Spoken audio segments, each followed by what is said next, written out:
Kama ilivyo imani bila matendo imekufa, ndivyo ilivyo amani bila haki imekufa.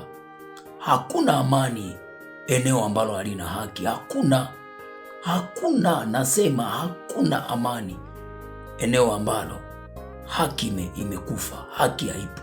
Hivi utasemaje tulinde amani wakati haki inavunjwa?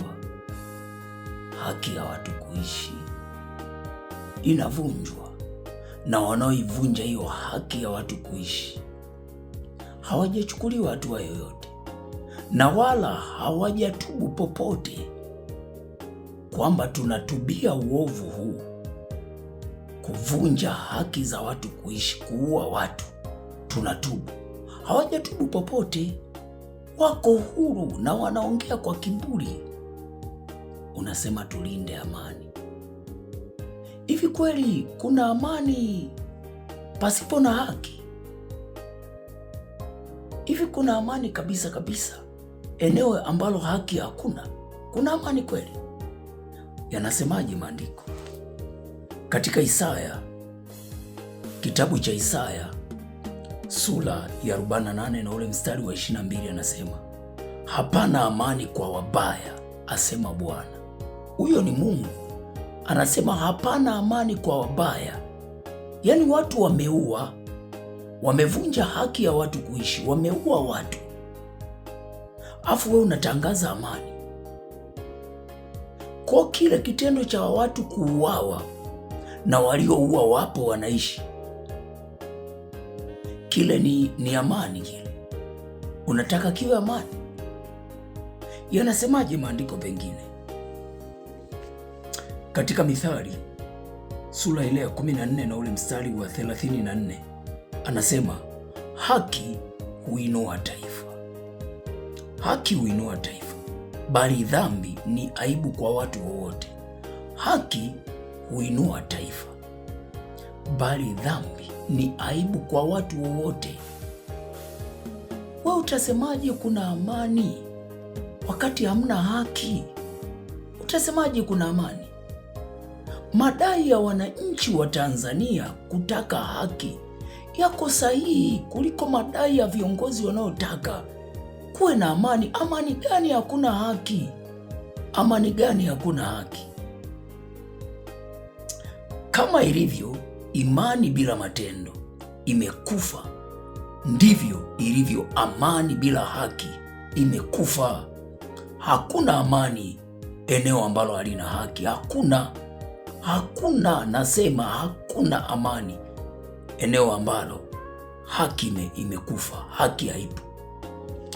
Yanasemaje maandiko tena katika kitabu cha Yeremia 6:14, anasema wameiponya jeraha ya watu wangu kwa juujuu tu, wakisema amani amani, wala hapana amani. Wameiponya jeraha ya watu wangu kwa juujuu tu, wakisema amani amani, wala hapana amani. Watu wameuawa, watu wanatekwa, wanapotezwa, wakina Mdude Nyagali, Deusdedith Soka, Yusufu Chaula, wakina Humphrey Polepole, hatuwaoni waliko, wametekwa, wamepotea. Afu unasema kuna amani. Amani gani hiyo wewe? Amani gani unayoitaka? Yaani wewe amani unayoiongelea hapa ni amani gani? Mbona mimi hiyo amani sioni? Watu wanakufa, wanapotea, unasema kuna amani. Utadaije amani wakati haki hamna? Eneo lolote ambalo halina haki, amani haiwezi kawepo hapo.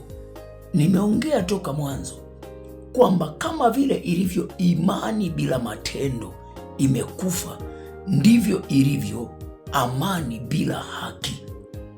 Sasa basi, wananchi ndio walio na madai sahihi kuliko madai ya viongozi.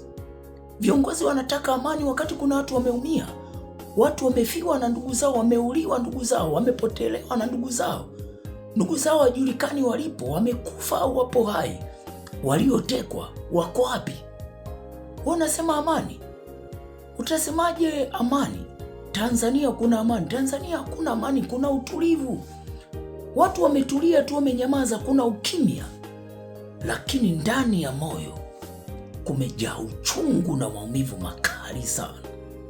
Wewe unasema kuna amani? Amani gani wewe unayoitaka wakati haki inavunjwa? Viongozi, jitafakarini sana.